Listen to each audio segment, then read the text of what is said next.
Pegue a palavra de Deus, abra na carta aos Efésios, capítulo 6, versículo 14. Carta aos Efésios, capítulo 6, versículo 14, que fala justamente das peças da armadura de Deus. São 6 peças e a 7ª é uma ação. É sobre esta ação que nós vamos falar hoje. Mas eu quero ler desde o versículo 14 até o 18, que nos interessa. Acharam? Está escrito o seguinte: Estai, pois, firmes, tendo cingidos os vossos lombos com a verdade, e vestida a couraça da justiça, e calçados os pés na preparação do evangelho da paz, tomando sobretudo o escudo da fé, com o qual podereis apagar todos os dardos inflamados do maligno. Tomai também o capacete da salvação e a espada do Espírito, que é a palavra de Deus. Versículo 18, preste atenção. Esta é a 7ª coisa, é a 7ª ação. Orando em todo tempo, com toda oração e súplica no Espírito, e vigiando nisso, com toda perseverança e súplica por todos os santos. E atenção, você que é católico pode confundir aqui a palavra santos. A palavra de Deus se refere aos santos vivos, as pessoas que foram santificadas pelo sangue de Jesus, os irmãos que estão na fé, no caminho, mas passam por lutas e tribulações. Aqui, no caso, é interceder pelos santos, não aos santos. Não confunda, por favor. São coisas totalmente diferentes. Então eu vou reler o versículo 18, preste atenção. Orando em todo o tempo, com toda oração e súplica no Espírito, e vigiando nisso com toda perseverança e súplica por todos os santos. Amém? Orando por outras pessoas, suplicando por outras pessoas, e no caso, orando por si mesmo, por si mesma. Então eu vou ler novamente o versículo 18, e cada pessoa que está comigo aqui na sede nacional da Paz e Vida, repete em seguida. Vamos lá. Mas bem alto, hein? Orando. De novo. Orando. Em todo o tempo. Com toda oração e súplica no Espírito. E vigiando nisso. Com toda perseverança e súplica por todos os santos. Amém? Você crê na palavra de Deus? Quem aqui acredita? Levante a mão. Então vamos dar para esta palavra a melhor salva de palmas que já se ouviu neste lugar. Neste lugar só não, nesta cidade. Vamos aplaudir mais ainda. Vamos fazer com que neste lugar se ouça a melhor salva de palmas dada nesse país. Isso, aplaude da glória. Continua.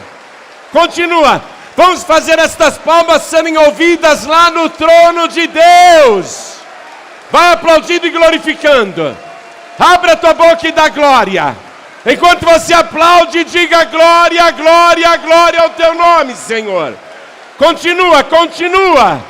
Você que está nos ouvindo pela rádio, ou assistindo pela TV, ou acompanhando pela internet, no Brasil e em qualquer lugar do mundo, junte-se a nós, aplauda a palavra de Deus, glorifique ao nome do Senhor, dá glória, glória, glória, glória. Oh glória, continua.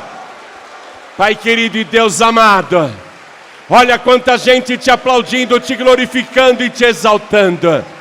Em toda parte tem alguém bendizendo o teu nome agora. Por isso, ó Pai, localiza cada pessoa e sobre cada uma destas vidas, derrama agora a tua virtude e o teu poder. Pai querido, a tua palavra vai ser pregada. Esta multidão não veio aqui para ouvir um homem falar, Todos querem ouvir a tua voz, a tua palavra. Então vem com teu espírito, tome a boca do pregador, tome os lábios do mensageiro, envia a tua palavra com poder e autoridade, e que a tua palavra vá, percorra toda a terra e produza o resultado para o qual está sendo mandada, em nome do Senhor Jesus. Diga amém, Jesus. Por favor, podeis se assentar, quem tiver lugar. De que me adianta ter uma armadura se ela vai enferrujar? Eu preciso da oração, que é a lubrificação de todas as peças da minha armadura de Deus.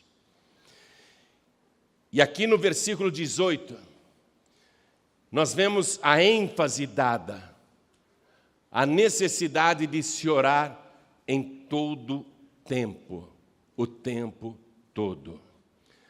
E diz, orar com toda oração e súplica no Espírito. Você precisa ter o Espírito Santo de Deus. Eu tive um sonho que eu não consigo me esquecer dele. Era uma espécie de ginásio, estádio. Tinha muita gente na frente, mas milhares e milhares de pessoas, e subia assim pela arquibancada, muita gente, mas era muita gente mesmo. E eu estava pregando para as pessoas, e no meio da pregação eu parei e disse assim: quem aqui ainda não fala línguas estranhas? E ninguém falava. Quem já é batizado com o Espírito Santo e com fogo e fala em línguas? Aí naquela multidão, milhares e milhares de pessoas, cerca de meia dúzia ficou de pé. E eu fiquei tão triste no meu sonho. E essa meia dúzia que se levantou, a maioria só fazia meninice. Sabe aquela historinha do sapateado? Sapatinho de fogo. Pessoa que fica sapateando, requebrando, rebolando, uma postura que não tem nada a ver com o Espírito Santo, me perdoem.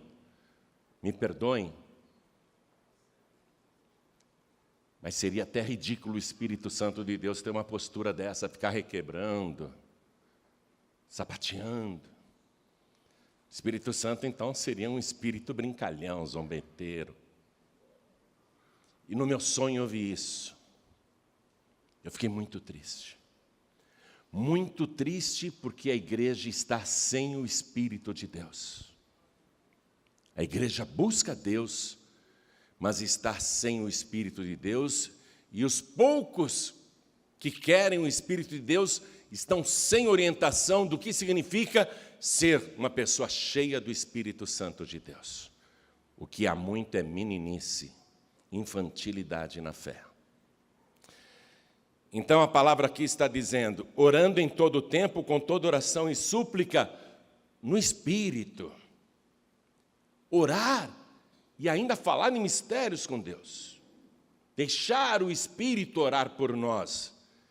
E vigiando nisso, olha igreja, e vigiando nisso com toda perseverança, quer dizer que não é uma coisa temporária ou momentânea, ou numa fase da vida espiritual, mas com toda perseverança e súplica. Não me adianta nada ter a armadura, me precaver, me proteger e não ter a oração, não entrar em ação através de súplicas na presença de Deus, através do Espírito de Deus. A igreja hoje está muito fria.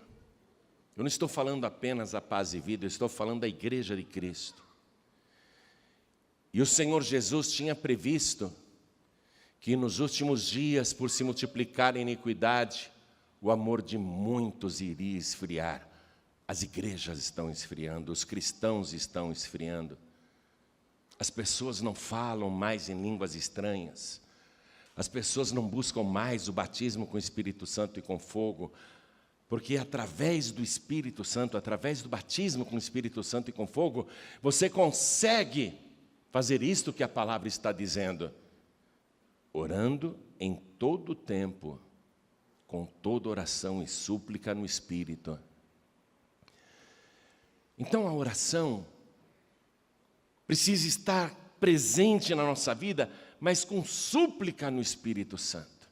Porque caso contrário, eu vou orar e vou ficar repetindo palavras o tempo todo numa ladainha insuportável aos ouvidos de Deus. Jesus disse: quando vocês estiverem orando, não useis de vãs repetições, achando que por muito falarem serão ouvidos. Jesus ensinou tudo isso. Como é que eu evito uma oração repetitiva? Se eu for batizado com o Espírito Santo e com fogo. Então eu conclamo a igreja toda, a ser cheia do Espírito de Deus. Eu convoco você para buscar o Espírito Santo de Deus como se fosse a água que você precisa para continuar vivo. E precisa mesmo, é a água da vida e é ela que vai te dar vida espiritual. Nós temos uma reunião aqui no meio da semana, quarta-feira, especialmente para você ser uma pessoa cheia do Espírito Santo, para você receber o batismo com o Espírito Santo e com fogo, e aí sim conseguir orar em todo o tempo. Mas vamos ver se é necessário isso ou não, porque a palavra está dizendo que sim, mas a gente pensa: eu já vou na igreja de domingo, no meio da semana até vou na igreja também, eu oro na minha casa, eu tenho vida com Deus, e a pessoa acha que já está fazendo o máximo. Porém, eu vou te mostrar agora, na vida do Senhor Jesus, o que é alguém consagrado, consagrada, cheio do Espírito, que ora o tempo todo. Quero que você veja na vida de Jesus, como ele começa toda a sua jornada com oração. Jesus, aos 30 anos de idade, ele foi lá no Rio Jordão para ser batizado por João Batista. João Batista acaba concordando e batiza Jesus nas águas. Quero que você veja comigo no Evangelho de Lucas, capítulo 3, versículo 21. E nós vamos agora ler algumas referências que irão te mostrar a necessidade de você orar o tempo todo, com toda oração e súplica. Tenho certeza que depois de ouvir esta mensagem, de aprender o que você vai aprender agora, você vai se tornar uma pessoa fervorosa na oração. Você vai se tornar um homem de oração, uma mulher de oração. Olha o que está escrito aqui, Lucas 3, 21. E aconteceu que, como todo o povo se batizava, sendo batizado também Jesus, orando ele, o céu se abriu. Jesus começa a sua jornada com o batismo, o seu ministério público com o batismo no Rio Jordão, mas logo após o batismo, ele faz uma oração. Para quê? Para o céu se abrir. É assim que ele começa a vida espiritual dele. E aí Jesus realiza milagres, começa a chamar a atenção das pessoas, começa a ser seguido por milhares e milhares de pessoas, e ele vai montar o seu ministério. Ele vai escolher 12 homens para fazerem parte do seu grupo especial de aprendizado. Pessoas que ele irá treinar pessoalmente. E ele, antes de escolher a esmo, de dizer você, olhe o que ele faz. Eu quero que aqui mesmo no Evangelho de Lucas, capítulo 6, você veja o versículo 12. E aconteceu que, naqueles dias, Jesus subiu ao monte a orar. E passou a noite em oração a Deus. Subiu ao monte para orar e passou a noite em oração a Deus. E quando já era dia, chamou a si os seus discípulos e escolheu 12 deles, a quem também deu o nome de apóstolos. Aí vem a relação dos apóstolos aqui. E esses apóstolos começam a seguir Jesus dia e noite e aprender com ele os segredos, os mistérios do reino. E Jesus Cristo realiza também muitos prodígios. A sua fama cresce e extrapola as fronteiras. Logo após ele ter feito a primeira multiplicação dos pães e peixes, as multidões estão eufóricas com Jesus. E o Senhor se retira em particular com os discípulos e pergunta para os discípulos uma coisa. Mas antes de fazer essa pergunta, ele foi orar. Aqui em Lucas ainda, capítulo 9, versículo 18. Lucas 9, versículo 18.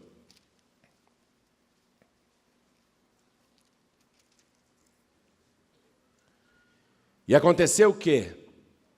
Estando ele orando em particular, veja, Jesus ia orar em particular. Estavam com ele os discípulos e perguntou-lhes dizendo: quem diz a multidão que eu sou? É claro que ele sabia muito bem o que as multidões especulavam a seu respeito. Mas ele faz esta pergunta para os discípulos, porque há um ensinamento aqui. Então os discípulos começam a dizer: uns dizem que tu és Elias, outros falam que o Senhor é Jeremias, né? E outros até dizem que o Senhor é o João Batista, que o Herodes cortou a cabeça. Versículo 19. E respondendo, eles disseram: uns dizem que o Senhor é o João Batista, outros dizem que o Senhor é Elias, e outros que um dos antigos profetas ressuscitou. Eu quero fazer aqui um esclarecimento para os meus amigos kardecistas, a quem quero falar com muito amor. E você que acredita em reencarnação, eu sei que na doutrina espírita, esse versículo é muito usado para dizer: ó, está vendo? Olha aqui, ó. Eles acreditavam em reencarnação. Quando Jesus fez a pergunta, eles estão dizendo: uns dizem que tu és João Batista, outros dizem que tu és Elias. Elias viveu muito tempo antes de Cristo, então eles estão supondo que Jesus tem dentro dele o Elias, que é o Elias reencarnado. Você que é kardecista, ouça com amor. Eu quero te ensinar. Esse versículo não serve para defender a doutrina reencarnacionista. Não serve. Porque essa própria palavra aqui desmente a reencarnação. Primeiro, João Batista está morto e foi decapitado. Né? Não tem mais a cabeça colada no corpo. O Elias não morreu. Ele foi levado vivo numa carruagem de fogo até o céu. Como que alguém que não morreu pode reencarnar? E terceiro, olha o detalhe. Jesus, alguns dizem que o Senhor é um dos antigos profetas que ressuscitou. É isso que eu estou lendo aqui? Confira o versículo 19. E outros que um dos antigos profetas ressuscitou. É isso que está escrito no teu evangelho? Eu gostaria que os kardecistas olhassem o evangelho, para conferirem se é isso que está escrito no evangelho. Ou se lá, em alguma versão, por acaso, está escrito: outros dizem que tu és um dos antigos profetas que reencarnou.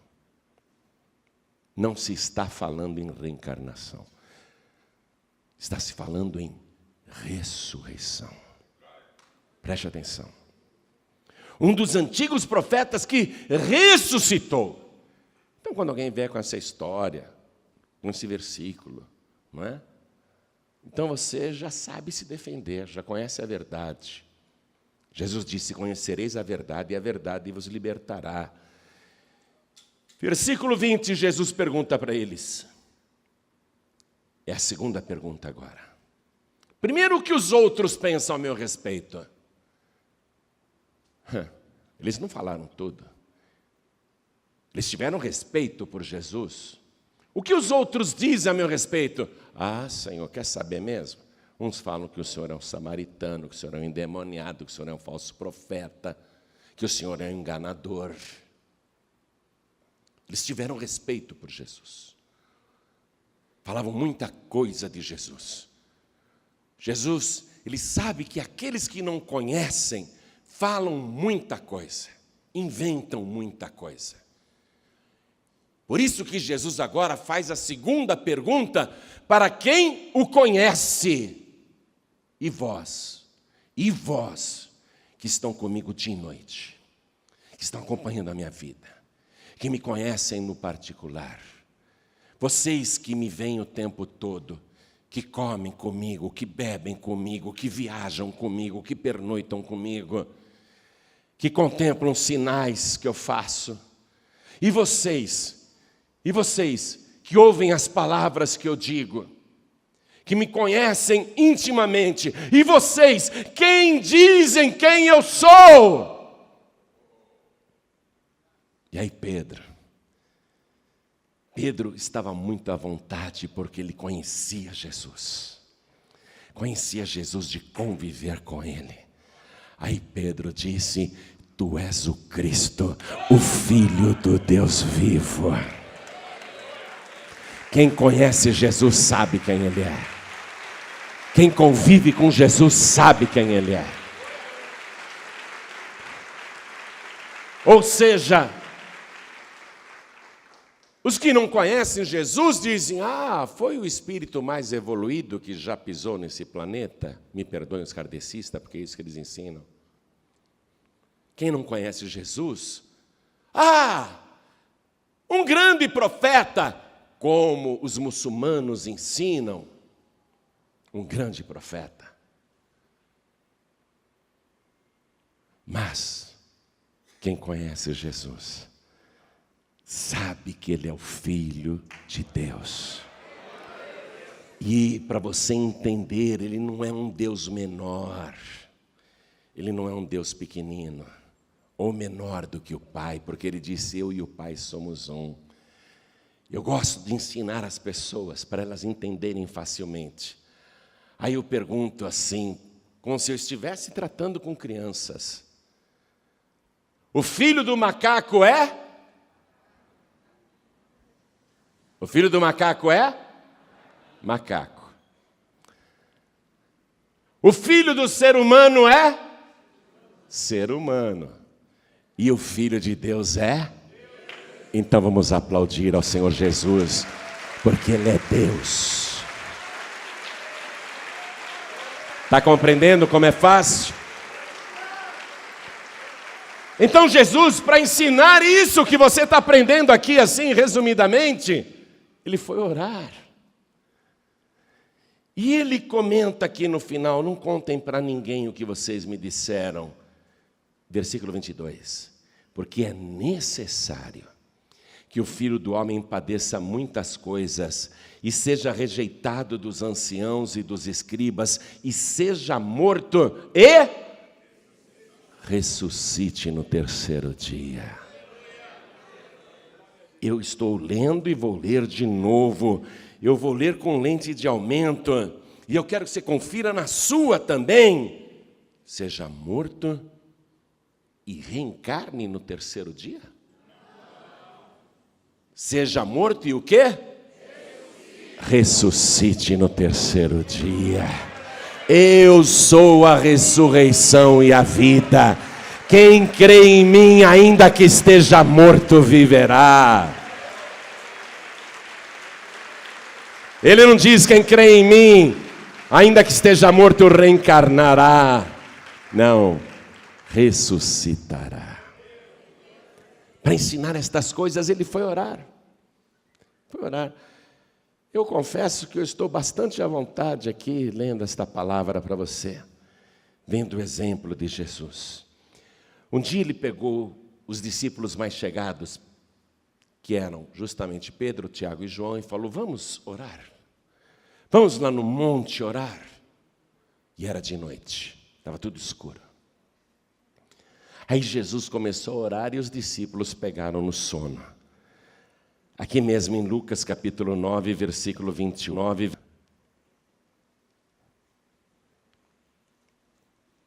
Oito dias depois, aproximadamente, de ter falado para os discípulos: olha, eu vou ser morto, mas no terceiro dia eu vou ressuscitar.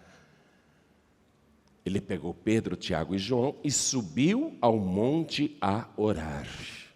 A orar. E estando ele orando, transfigurou-se a aparência do seu rosto, e as suas vestes ficaram brancas e muito resplandecentes. E eis que estavam falando com ele dois varões, que eram Moisés e Elias. Moisés e Elias. Ninguém achou o cadáver de Moisés. Os escritores posteriores disseram: ele morreu. Mas Moisés está aqui vivo no Monte da Transfiguração, juntamente com Elias, que não passou pela morte, que foi arrebatado vivo aos céus. Estão os dois. Um representa a lei e outro representa os profetas. Os dois maiores santos do judaísmo. Os dois maiores profetas do judaísmo. Moisés e Elias, falando com Jesus. Os quais apareceram com glória e falavam da sua morte, a qual havia de cumprir-se em Jerusalém. E Pedro e os que estavam com ele estavam carregados de sono, e quando despertaram, viram a sua glória e aqueles dois varões que estavam com ele. E aconteceu que, quando aqueles varões se apartaram de Jesus, disse Pedro ao Senhor: Mestre, bom é que nós estejamos aqui e façamos 3 cabanas, 3 tendas, uma para ti, uma para Moisés e uma para Elias, não sabendo o que dizia. Ou seja, ele colocou Jesus no mesmo nível de Moisés e no mesmo nível de Elias. O mesmo Pedro que tinha dito para Jesus: tu és o Cristo, o Filho do Deus vivo. Ele agora se confunde todo na teologia e coloca Jesus no mesmo nível de 2 grandes profetas do Antigo Testamento. Mas aí o próprio Deus vem fazer a correção dessa dúvida teológica, porque vem uma nuvem luminosa sobre eles. Pedro fica apavorado, os discípulos também, eles caem por terra, e no meio daquela nuvem luminosa, a voz de Deus diz: este Jesus é o meu Filho amado, a Ele escutai. Quer ouvir alguém? Quer ouvir alguém que realmente vale a pena ser ouvido? Deus está dizendo: é o meu filho que você tem que ouvir. Amo Moisés, amo Elias, mas Deus está dizendo: é o meu filho que vocês têm de escutar. Jesus Cristo, sabendo que a obra era muito grande, escolhe mais 70 discípulos e dá poder a eles. E diz: vão de 2 em 2, porque eu vou visitar todas as cidades e aldeias. Se espalhem por todo Israel, vão na minha frente e avisem que breve eu estarei naquela cidade. Aí os 70 se dividiram em 35 duplas, e cada um foi para uma cidade, para uma aldeia. Cada dupla foi para uma cidade, para uma aldeia. Quando eles chegaram nessas cidades e aldeias, os demônios ficaram apavorados. Jesus vai vir aqui? Não, Jesus não pode vir aqui também. Aí aqueles 70 discípulos, não sabendo direito o que fazer, na frente dos demônios que os desafiavam, aqueles discípulos novatos disseram: demônio, eu estou aqui falando em nome de Jesus. Quem me mandou nessa cidade foi Jesus. Eu só vim trazer o recado. Jesus vai vir aqui e você vai ter que sair. E os demônios gritando saíam antes da chegada de Jesus. Os 70 voltaram para o quartel-general de Jesus Cristo. Senhor, que maravilha! É só a gente falar o teu nome e os demônios ficam tremendo de medo e nos obedecem e se sujeitam a nós que não somos ninguém, tudo por causa do teu nome. Aí Jesus fez uma oração. Lucas capítulo 10, versículo 21. Naquela mesma hora se alegrou Jesus no Espírito Santo. Preste atenção, eu disse que você precisa buscar o Espírito Santo de Deus. Jesus se alegra naquela mesma hora, e ele se alegra no Espírito Santo, e disse, ele não apenas diz, ele ora. Ele ora ao Pai, alegre no Espírito Santo, ele ora. Graças te dou, ó Pai, Senhor do céu e da terra, porque escondeste essas coisas aos sábios e inteligentes e as revelaste às criancinhas. Assim é, ó Pai, porque assim te aprouve. E Jesus disse para os discípulos, não fiquem alegres, porque os demônios estão obedecendo vocês. É legal você dá uma ordem para o demônio e ele sair correndo, mas Jesus disse, não se alegrem por causa disso, alegrai-vos antes, porque os vossos nomes estão escritos no livro da vida lá no céu. Isso é motivo de alegria. Vamos aplaudir ao nome de Jesus e vamos nos alegrar, porque o nosso nome está escrito lá. Oh, glória! Eu estou te mostrando as orações de Jesus. Agora você vai ver algo maravilhoso. No Evangelho de João, capítulo 11, versículo 41, Jesus chegou atrasado 4 dias para um funeral. Não porque ele tivesse perdido a hora, mas porque ele se atrasou de propósito. Podia ter chegado a tempo de orar por Lázaro quando ele ainda estava vivo, padecendo da sua doença mortal. Jesus poderia curá-lo enquanto ele ainda não tinha morrido, mas Jesus deixou Lázaro morrer. Porque se Jesus só tivesse curado Lázaro doente, ia ser só mais um. Lázaro estava doente e Jesus foi lá e curou. A gente ia ler rapidinho assim. Mas Jesus, propositadamente, demora aonde está, deixa Lázaro morrer, e 4 dias depois que Lázaro está morto, ele chega no cemitério. Tem uma pedra enorme em frente ao sepulcro. O defunto está todo enrolado em panos, como se fosse uma múmia dentro da gruta. Porque era assim que sepultavam as pessoas naquela época. Enrolavam em panos, com especiarias, perfumes, e deixava ali dentro de uma caverna, com uma pedra redonda na entrada, e os familiares periodicamente, quando tinham saudade, entravam ali, removendo a pedra, e perfumavam o cadáver e ficavam ali chorando. Era assim que funcionava. E Jesus chega no cemitério. Aquela pedra redonda e enorme está em frente ao sepulcro, a gruta, a caverna. Jesus para em frente ao sepulcro e diz, Marta, manda tirar essa pedra. E Marta diz, Senhor, já cheira mal. O defunto é de 4 dias. Jesus diz, tira a pedra. Eu não te disse que se tu creres, verás a glória de Deus?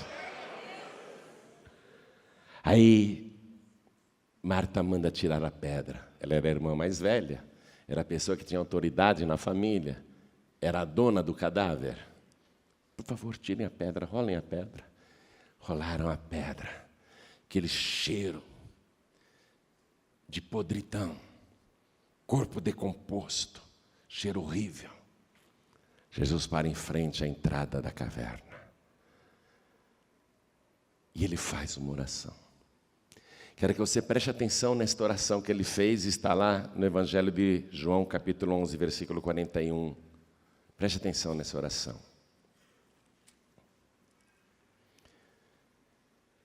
Tiraram, pois, a pedra, e Jesus, levantando os olhos para o céu, disse: Pai, graças te dou por me haveres ouvido.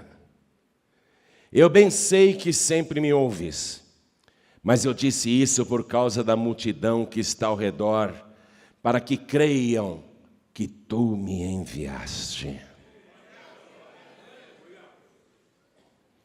E tendo dito isso, clamou com grande voz: Lázaro!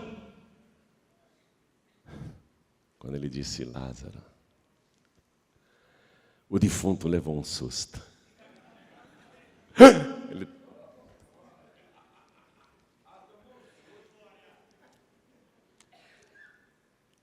estremeceu o cadáver. Inexplicavelmente, a sua pele, a sua carne foi sendo restaurada. O cérebro que estava morto há 4 dias foi sendo restaurado, os neurônios, as células nervosas. Os olhos que já estavam apodrecidos, comidos por vermes, começaram a ser restaurados.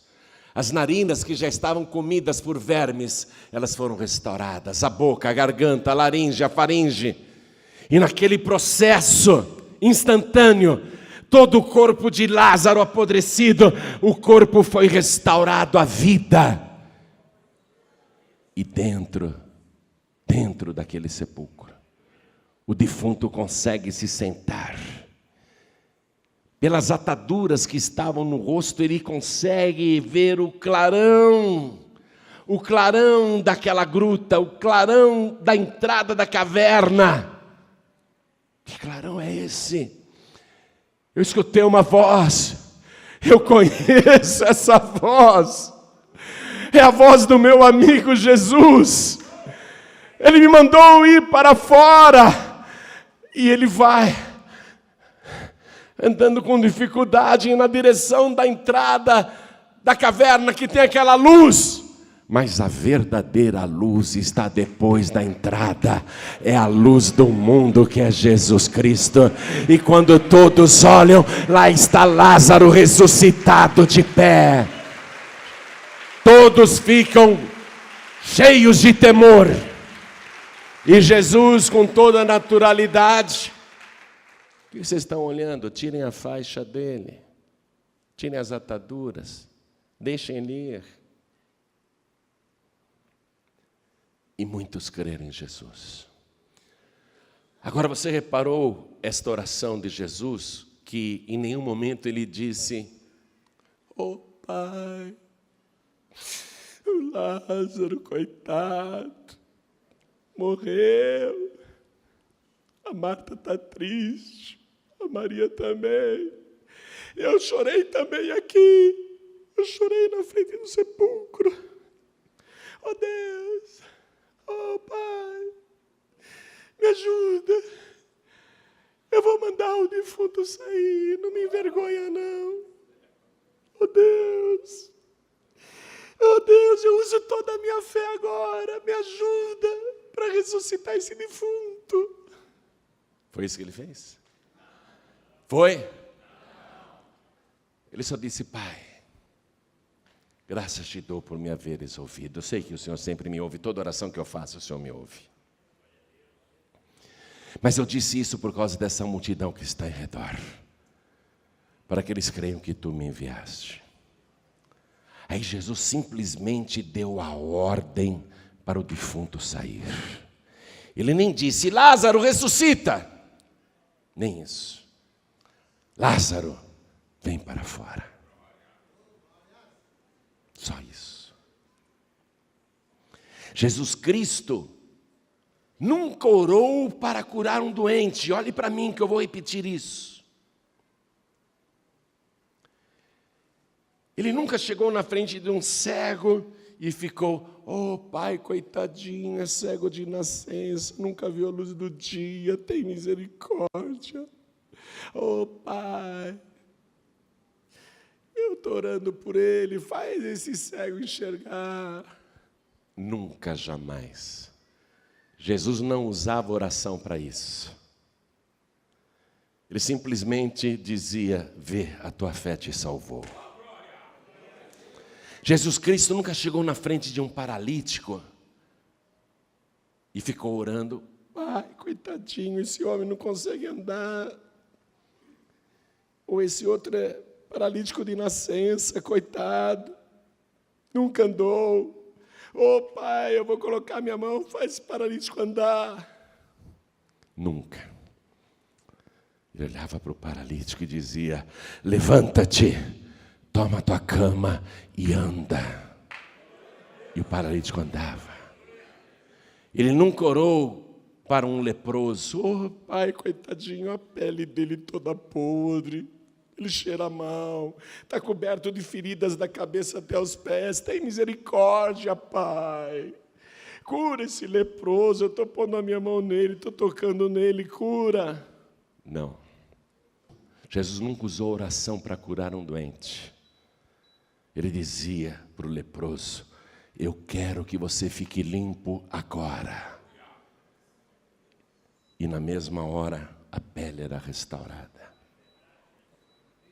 Jesus nunca ficou orando na frente de um endemoniado: oh pai, tira os demônios dele. Não, nunca ele fez isso para expulsar demônios. Demônio, sai dele agora e não volte nunca mais. Era assim que ele fazia. Jesus nunca usou oração para isso. Ele usava para fazer milagres, para fazer prodígios. Ele usava a sua autoridade, o seu poder. E essa autoridade ele passou para os discípulos. Evangelho de Mateus, capítulo 10, versículo 1. Mateus 10, versículo 1. E chamando os seus 12 discípulos, deu-lhes poder sobre os espíritos imundos, para os expulsarem e para curarem toda enfermidade e todo mal. Jesus pegou a autoridade dele e passou para os discípulos. E depois que ele morreu na cruz e ressuscitou, ele passou para todos os que creem nele esta mesma autoridade. Ele disse depois de ressuscitado: e esses sinais seguirão os que crerem, em meu nome expulsarão os demônios, falarão novas línguas, pegarão em serpentes, e se beberem alguma coisa mortífera não lhes fará dano algum, e colocarão as mãos sobre os enfermos e os curarão. O que ele transferiu? Autoridade. Autoridade. Jesus não ensinou a usar a oração para estas coisas, para cura, para expulsar demônios, não. Para curar doentes e expulsar demônios, ele ensinou o uso da autoridade. Nesse momento eu vou fazer uso dessa autoridade. Todos que estão sentindo algum tipo de dor, fiquem de pé. Quem está sentindo algum tipo de dor, fique de pé. E todos que estão com algum tipo de doença, fiquem de pé. E todos que se sentem enfermos no corpo, na alma e no espírito, fiquem de pé. Porque agora eu vou usar a autoridade do nome de Jesus. Eu ordeno que toda doença que está no teu corpo desapareça agora. Eu ordeno que toda enfermidade vá embora, desde a cabeça até os pés. E eu dou ordem a todos os demônios: saiam e não voltem nunca mais. Olha para mim. Está curado e está liberto. Pode aplaudir o nome de Jesus. está curado e está liberto em nome de Jesus. Podem sentar. Jesus não usava a oração para estas coisas. Jesus orava a oração para falar com o Pai, entenda isso. Para conversar com o Pai. Nós estamos usando a oração de maneira errada, de uma maneira que não é a melhor, para não dizer que era errada. Nós não estamos usando a oração para a verdadeira finalidade que eu li para você em Efésios capítulo 6. Nós estamos deturpando a finalidade da oração. A oração é para falar com o Pai, por isso que Jesus orava, porque Ele não precisava orar para fazer milagres. Jesus não precisava chegar na frente do vento tempestuoso e do mar em fúria e ficar dizendo: ó Pai, olha essa ventania, olha essa tempestade, olha esse mar, olha que perigo que nós estamos correndo. Não, Ele dizia para o vento: cala-te, e ao mar: aquieta-te. Autoridade. Ele não usava a oração para solucionar problemas ou curar doentes ou expulsar demônios. Para isso ele usava a autoridade. Olha para mim, porque ele está passando autoridade para você. Você vai fazer uso dessa autoridade. A oração você vai usar para falar com Deus, como Jesus fazia. Vamos comigo na última noite de vida de Jesus. No Evangelho de João, capítulo 17. Quer saber como Jesus orava? João, capítulo 17. Nesta oração que João reproduziu, é evidente que João colocou o máximo que ele se lembrava. E mesmo assim, tendo o máximo que João se lembrava de ter ouvido Jesus orar, é uma oração impressionante. É uma oração impressionante. Ele ora por ele mesmo, ele ora pelos discípulos, ele ora por nós, que um dia creremos nele, e ele ora pela unidade da igreja. Então eu vou apenas ler esta oração. Quero que você tome posse desta oração. Jesus falou essas coisas e, levantando os olhos ao céu, disse: Pai, é chegada a hora. Glorifica teu filho, para que também o teu filho te glorifique a ti. Assim como lhe deste poder sobre toda a carne, para que dê a vida eterna a todos quanto lhe deste. E a vida eterna é esta: que conheçam a ti só, por único Deus verdadeiro, e a Jesus Cristo a quem enviaste. Eu glorifiquei-te na terra, tendo consumado a obra que me deste a fazer. E agora, glorifica-me tu, ó Pai, junto de ti mesmo, com aquela glória que tinha contigo antes que o mundo existisse. Manifestei o teu nome aos homens que do mundo me deste. Eram teus, e tu nos deste, e guardaram a tua palavra. Agora já têm conhecido que tudo quanto me deste provém de ti, porque lhes dei as palavras que me deste, e eles as receberam, e têm verdadeiramente conhecido que saí de ti, e creram que me enviaste. Eu rogo por eles, não rogo pelo mundo, mas por aqueles que me deste, porque são teus. E todas as minhas coisas são tuas, e as tuas coisas são minhas, e nisso sou glorificado. E eu já não estou mais no mundo, mas eles estão no mundo, e eu vou para ti. Pai Santo, guarda em teu nome aqueles que me deste, para que sejam um, assim como nós. Estando eu com eles no mundo, guardava-os em teu nome. Tenho guardado aqueles que tu me deste, e nenhum deles se perdeu, senão um filho da perdição, para que a Escritura se cumprisse. mas agora vou para ti e digo isto no mundo, para que tenham a minha alegria completa em si mesmos. Dei-lhes a tua palavra e o mundo os odiou, porque não são do mundo, assim como eu não sou do mundo. Não peço que os tires do mundo, mas que os livres do mal. Não são do mundo, como eu do mundo não sou. Santifica-os na verdade. A tua palavra é a verdade.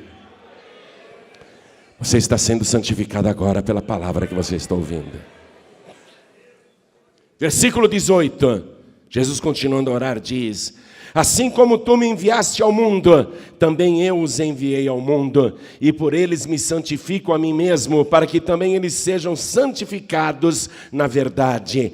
E eu não rogo somente por estes, mas também por aqueles que pela tua palavra hão de crer em mim. Ele orou por você que crê nele agora, para que todos sejam um, como tu, ó Pai, o és em mim e eu em ti, que também eles sejam um em nós, para que o mundo creia que tu me enviaste. E eu dei-lhes a glória que a mim me deste, para que sejam um, como nós somos um, eu neles e tu em mim, para que eles sejam perfeitos em unidade, e para que o mundo conheça que tu me enviaste a mim, e que tens amado a eles como me tens amado a mim. Pai, aqueles que me deste, quero que onde eu estiver, também eles estejam comigo, para que vejam a minha glória que me deste, porque tu me has amado antes da criação do mundo. Pai justo, o mundo não te conheceu,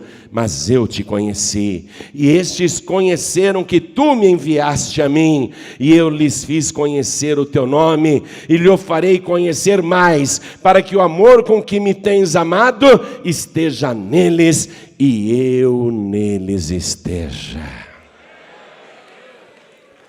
Isso é que é oração.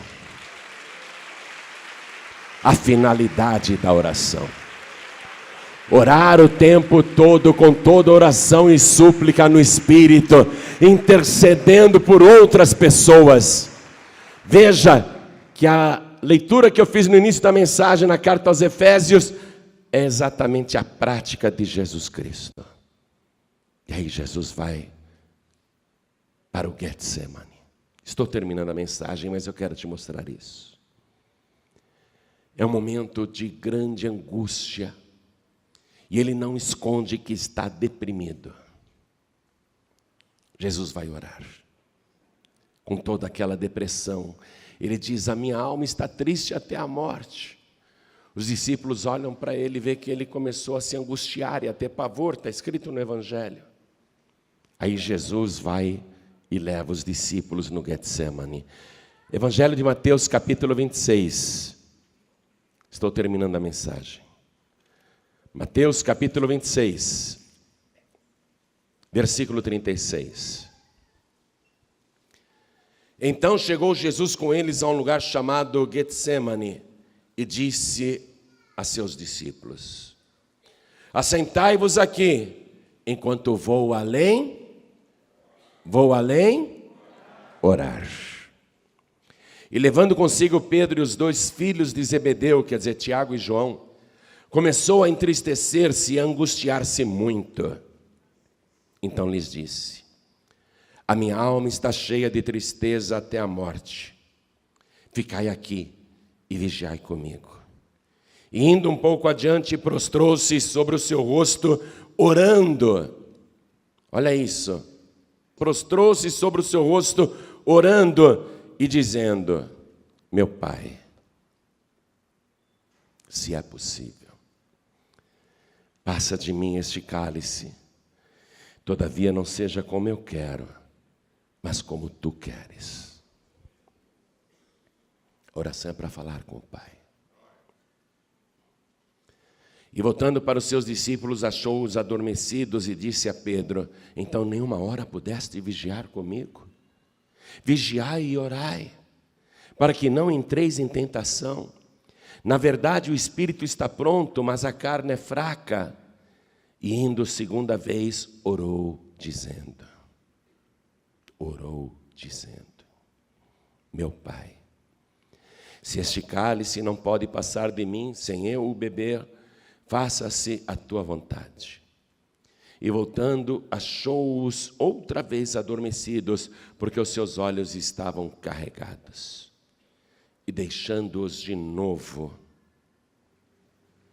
foi orar pela terceira vez, dizendo as mesmas palavras. O Evangelho de Lucas diz que Deus manda um anjo para confortá-lo. Mateus não dá esse detalhe, porque não tem outro jeito. Não tem outro jeito. A oração foi ouvida, mas ele está pedindo para Deus, se for possível, livrá-lo da morte que se aproxima, aquela morte horrenda na cruz. Livrá-lo de todas as torturas que ele já viu antecipadamente. É possível, Pai. Tem outro jeito de me livrar de beber este cálice. Esse cálice tão amargo, esse fel. Tem outro jeito. A oração dele foi ouvida, mas não foi atendida.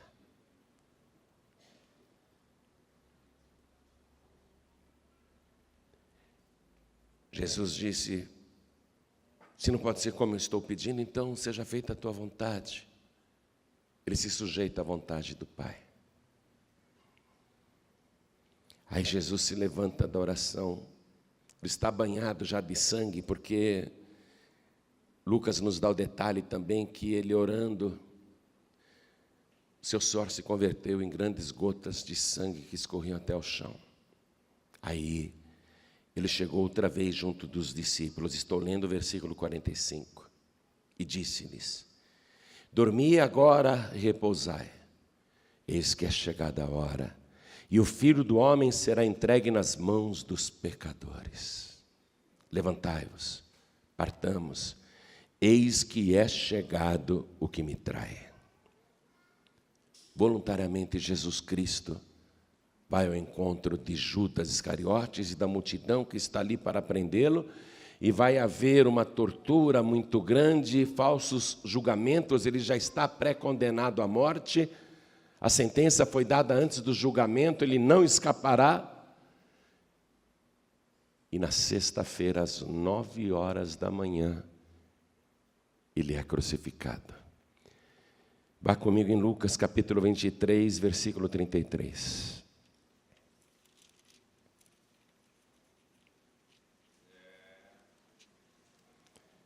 E quando chegaram ao lugar chamado a Caveira, ali o crucificaram. E aos malfeitores, um à direita e outro à esquerda. Está morto, não? Condenado, não? Esse não tem mais jeito. Orar para quê? Orar para quê? Orar para quê? Já está na pior situação imaginável. Orar para quê? Mas Jesus ora, porque oração é para falar com o Pai. E mesmo pendurado no madeiro, ele ora: Pai, perdoa-lhes, porque não sabem o que fazem. Vida de oração. Oração em qualquer situação. Falar com o Pai em qualquer situação. E Jesus levou até o fim, o ministério da oração. A necessidade de falar com o Pai, de ter comunhão com o Pai através da oração. E antes de dar o último suspiro, está escrito no versículo 46. É perto das 3h da tarde já. Está desde as 9h da manhã vazando sangue. Está numa situação horrível. Mas ele vai terminar a vida dele com oração. Isso é vida de oração. E clamando, Jesus com grande voz disse: Pai, nas tuas mãos entrego o meu espírito. E havendo dito isso, expirou. Tombou a cabeça. orou até o fim. Vida de oração. Não basta para Jesus ter se guardado do pecado. Não basta para Jesus ter expulsado demônios, curado leprosos, feito paralíticos andarem, cegos enxergarem, mudos falarem, surdos ouvirem. Não basta para Jesus transformar água em vinho, não basta para Jesus multiplicar pães e peixes 2 vezes, não basta para Jesus fazer pescas maravilhosas, não basta para Jesus acalmar tempestades, acalmar mares. O que Ele precisa mesmo, o que Ele gosta mesmo, é da oração com o Pai. Você está achando muito vir orar aqui na igreja? De vez em quando? Você está achando que a igreja exige demais de você? Vindo quarta, sexta e domingo? Mandar você fazer a campanha de oração? Orar? Veja o que é uma vida de oração. Jesus não abria mão disso. Lá na cruz, Ele abriu mão de todo o poder. Porque se Ele quisesse, podia muito bem ter derrubado a todos e descido da cruz. Jesus abriu mão do poder ali, de operar sinais. Ele poderia mandar as trevas embora. Do meio-dia até as 3 da tarde houve grande escuridão, Ele podia ter mandado as trevas embora. Era a hora e o poder das trevas, Ele podia ter repreendido os demônios. Mas Ele abriu mão daquela autoridade. Ele abriu mão de tudo, Ele só não abriu mão de uma coisa: a oração. A oração. Eu não abro mão de falar com meu Pai até o fim, de estar na presença do Pai até o fim. Você vai ter que encarar a oração de uma outra maneira a partir de agora. Você vai ter de encarar a oração como realmente ela é. Porque autoridade para curar doentes você já tem. Poder para expulsar demônios você já tem. Use a autoridade do nome de Jesus. Quando você repreende um demônio e diz para ele sair, não tenha medo não. Aqueles 70 novatos estavam tremendo de medo, cabelo em pé, pelos dos braços arrepiados. Mas quando eles falaram do nome de Jesus, o demônio não enxergou aqueles fracos discípulos, mas os demônios enxergaram o Rei dos Reis e o Senhor dos Senhores, aquele que era, que é e que há de vir, o Todo-Poderoso. Os demônios enxergaram aquele que tem todo o poder no céu e na terra. Autoridade você já tem. Quando você usa o nome de Jesus, é para resolver problemas, curar doentes e expulsar demônios.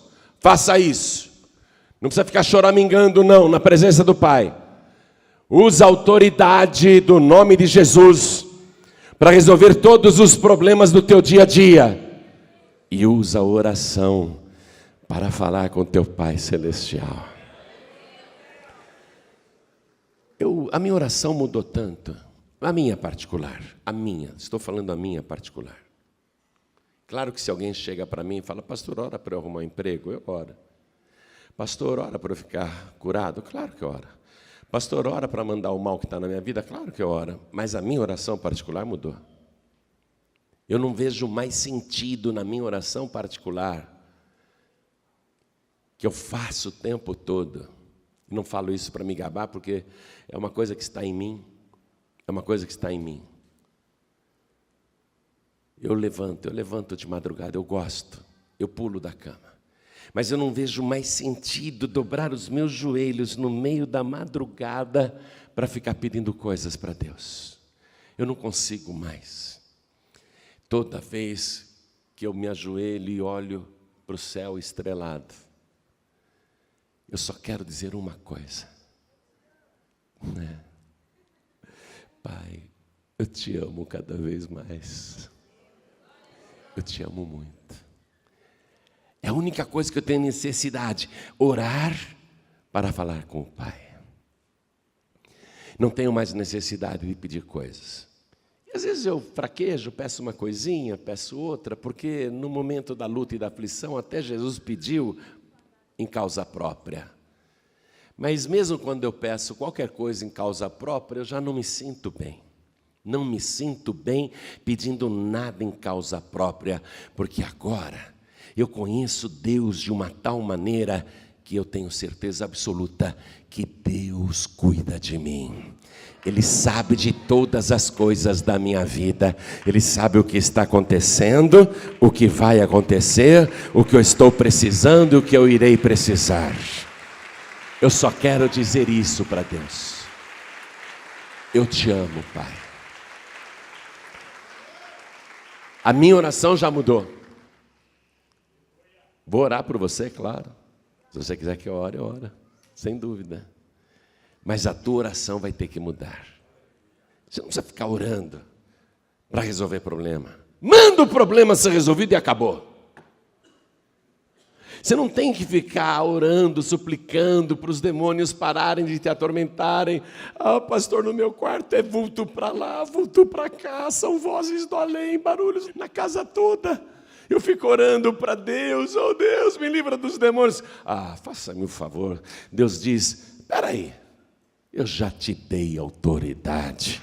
Manda esses capetas embora.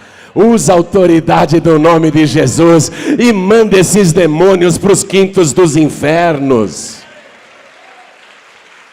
Usa a oração. Oração e súplica no Espírito. Para falar com o Pai. Para ter mais comunhão com o Pai. Vamos ficar todos de pé. Jesus orou ao Pai dizendo, Pai, eu consumei a obra que me deste a fazer aqui na terra. E a tua obra é esta: que conheçam a ti só, como o único Deus verdadeiro, e a Jesus Cristo, a quem tu enviaste. Você não pode ter mais ninguém para confiar, pedir, orar, a não ser o Pai, em nome de Jesus. Atos dos Apóstolos, capítulo 4, versículo 12. Em nenhum outro há salvação, porque também debaixo do céu, preste atenção, nenhum outro nome há dado entre os homens, pelo qual devamos ser salvos. Nenhum outro nome há dado entre os homens, pelo qual devamos ser salvos. Não tem nenhum outro nome dado entre os homens, pelo qual devamos ser salvos, a não ser o nome de Jesus. E Deus quer salvar a todos. Não pense que Deus está ansioso para queimar os pecadores no inferno. O inferno não foi preparado para os pecadores, foi preparado para Satanás. O que foi preparado para os pecadores é o nosso Senhor e Salvador Jesus Cristo. Se você tiver pecados, o sangue de Jesus te purifica de todo o pecado. O que Deus preparou para os pecadores é a salvação em Jesus Cristo. Deus não preparou o inferno para o malfeitor, para o pecador, para a pecadora. Ele preparou Jesus para o pecador, para a pecadora. Porque isto é bom e agradável diante de Deus, nosso Salvador, que quer que todos os homens sejam salvos e venham ao conhecimento da verdade. Porque há um só Deus e um só mediador entre Deus e os homens, Jesus Cristo, homem, o qual se deu em preço de redenção por todos. Não pense que eu tenho boa memória, não, eu estou lendo aqui.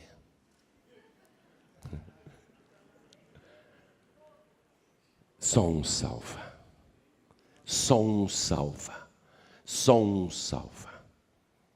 Não tem outro Salvador. Não há outro nome Não tem outro jeito. Jesus Cristo dedicou a vida dele por tua causa.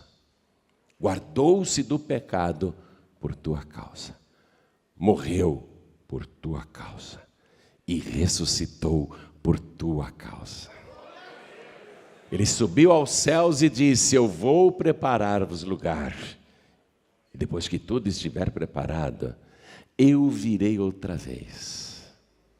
Nós estamos vivendo essa época. A época que aguarda a segunda vinda de Jesus Cristo. Eu virei outra vez. E vos levarei para mim mesmo, para que onde eu estiver, estejais também. Ele orou lá, você viu o capítulo 17 de João: Pai, estes que tu me deste, eu quero que aonde eu estiver, eles estejam também, para que vejam a minha glória. Eu vou ver. Eu vou ver. E ele orou porque quer que também você esteja com ele para ver a sua glória celestial.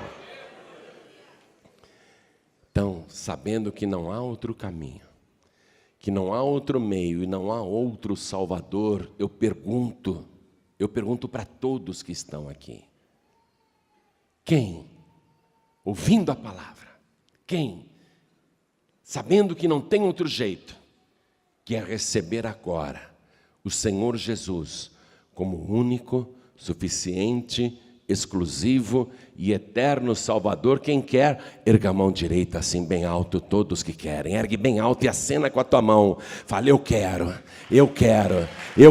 o que Deus preparou para mim. Todos que ergueram as mãos, por favor, saiam dos seus lugares e venham aqui para frente e vamos aplaudir ao Senhor Jesus por cada vida que está chegando. Vamos aplaudir mais ao nome de Jesus.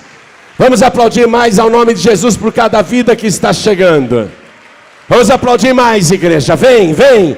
Você que quer entregar a vida para Jesus, você que quer ser salvo, você que quer escapar do inferno, você que quer ter a vida eterna, vem aqui para frente agora e receba Jesus já. O teu nome vai ser escrito no livro da vida do Cordeiro. Aí você vai poder se alegrar, porque o teu nome está escrito lá. E eu quero aproveitar e chamar aqui os filhos pródigos. Aqueles que já conhecem a palavra, mas saíram da casa do Pai. Foram para o mundo. Acharam que seria bom, divertido. Mas só encontraram dor, tristeza, miséria, doença, fome, necessidade, vergonha e humilhação. Perderam tudo.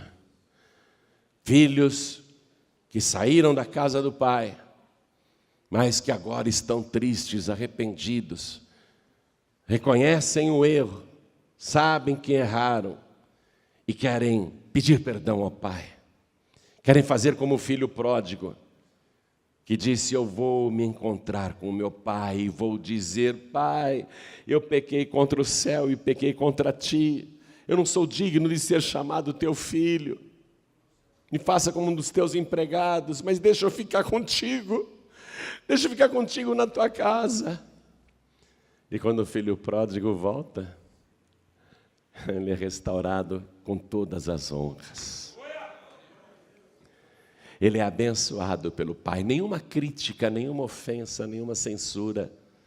O Pai não disse: agora que você perdeu tudo, você voltou, bem feito. Não, não, não.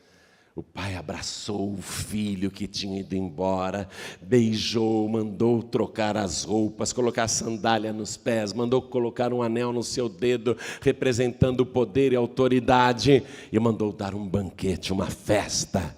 E ele justifica: nós temos de nos alegrar, porque este meu filho estava morto e reviveu, tinha se perdido e foi achado. Eu sei que há filhos pródigos aqui. O Pai não vai te censurar, não vai te criticar. Pelo contrário, o Pai está com muitas saudades de você. E você também está com saudades do Pai. Fala sério, tá ou não tá? Hein, filha pródiga? Hein, filho pródigo? Você está com muitas saudades, não tá? Olha o Pai de braços abertos te esperando. Vem para cá. Vem, vem, filho pródigo. Vem, filha pródiga. O Pai vai restaurar a tua vida. Ele vai fazer você recuperar o que perdeu. Ele vai dar um banquete. E Jesus disse o seguinte: tem festa no céu quando um pecador se arrepende. Os anjos de Deus começam a cantar e a dançar. E neste momento nós vamos nos alegrar, porque está tendo festa no céu. Isso, vem, filha pródiga. Vem, filho pródigo. Vem do jeito que você está. Venha, venha, venha, venha. Venha correndo, venha. Oh, glória. Vamos aplaudir mais ao nome de Jesus. Vem, filho pródigo. O que o Pai quer? O Pai quer pessoas de oração. E quando a gente fala oração, não é virar carola, não. Porque eu oro 3 vezes por madrugada, essa mesma fiz isso, não que fosse um peso ou obrigação, mas porque é meu hábito.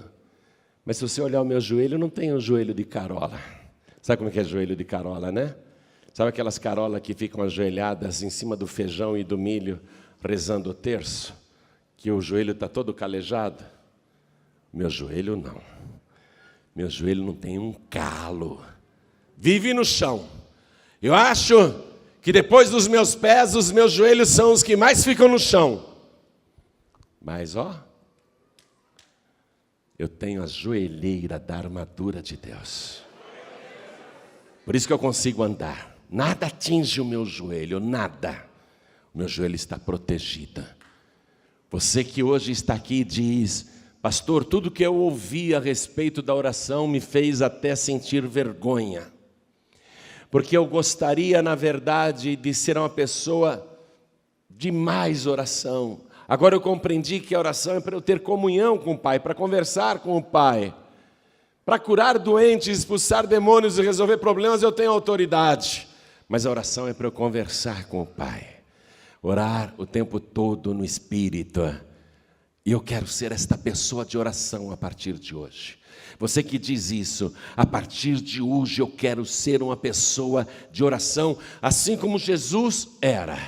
Porque Jesus não orava o tempo todo para ter mais poder, porque Ele é o Todo-Poderoso. Ele orava o tempo todo para ter mais comunhão com o Pai. Pastor, eu quero ser como Jesus, eu quero ter mais comunhão com o Pai.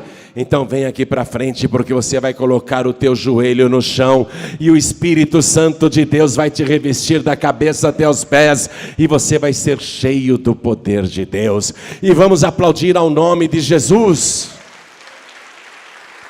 Quero falar com você que está assistindo esta mensagem, ou pela TV, ou porque baixou na internet, ou no aplicativo dos pregadores do telhado, ou alguém te deu um DVD e falou: assiste isso aqui. Provavelmente foi um pregador do telhado que fez isso. Quero perguntar para você: quer entregar a vida para Jesus? Quer fazer isso agora? Quer voltar para Jesus? Ajoelhe-se ao lado do teu televisor. Quero falar com você que está ouvindo a gente pela rádio. Deus falou contigo.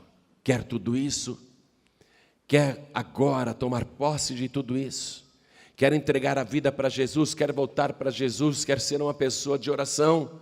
Então se ajoelhe ao lado do teu rádio, aonde você estiver, seja no Brasil ou em Portugal, Angola, Moçambique, Cabo Verde, Tomé e Príncipe, Macau, Timor-Leste, onde você estiver, ajoelhe-se ao lado do teu rádio. Deus vai restaurar a tua vida, Deus vai te abençoar. E eu vou convidar cada pessoa que veio para frente no altar a se ajoelhar diante do altar. Vou pedir para a igreja continuar de pé. A igreja continua de pé, por favor. Olha, tem gente ajoelhada até pelos corredores lá embaixo. Os que estão de pé, estendo as mãos sobre as pessoas ajoelhadas. Estendam as mãos na direção das pessoas ajoelhadas. E todos que estão de joelhos, aqui na sede nacional da Paz e Vida, coloquem a mão direita sobre o coração. Todos que estão à distância, coloquem a mão direita sobre o coração. Você que está em trânsito, ouvindo esta mensagem no celular, ouvindo esta mensagem no teu veículo, eu sei que não dá para se ajoelhar. Nesse momento não dá, mas faz o seguinte: Coloque a mão direita sobre o teu coração para orar conosco agora, porque Deus está em toda parte e Ele está te vendo. Você que está no presídio, na penitenciária masculina, penitenciária feminina, não ligue para os outros presos não, Deus falou contigo. Ajoelhe-se aí ao lado do rádio, que nós vamos orar. Coloque a mão direita sobre o teu coração. Pessoas que estão ouvindo esta mensagem em leitos de hospitais. Eu sei que você não pode se ajoelhar, você está preso nessa cama, está ouvindo esta mensagem. Mas se quer entregar a vida para Jesus ou voltar para Jesus, coloque a mão direita sobre o teu coração. E cada pessoa que está com a mão direita sobre o coração, com bastante fé, ore assim comigo: meu Deus e meu Pai, meu Deus bendito, meu Deus todo-poderoso, a Tua palavra me revelou o mistério da oração. E eu compreendi que em Jesus Cristo eu tenho autoridade para expulsar demônios, para curar doenças, para resolver problemas, mas que a oração eu vou usar para falar contigo. Por isso, meu Pai, eu te suplico agora, perdoa os meus pecados, apaga as minhas iniquidades, me purifica de toda transgressão e me dá agora, pelo sangue de Jesus, a alegria da minha salvação, a alegria de saber que o meu nome está escrito no céu, no livro da vida. Eu tenho, meu Deus, este direito, porque eu declaro que o Senhor Jesus é o meu único, suficiente, exclusivo e eterno Salvador para todos sempre. Amém.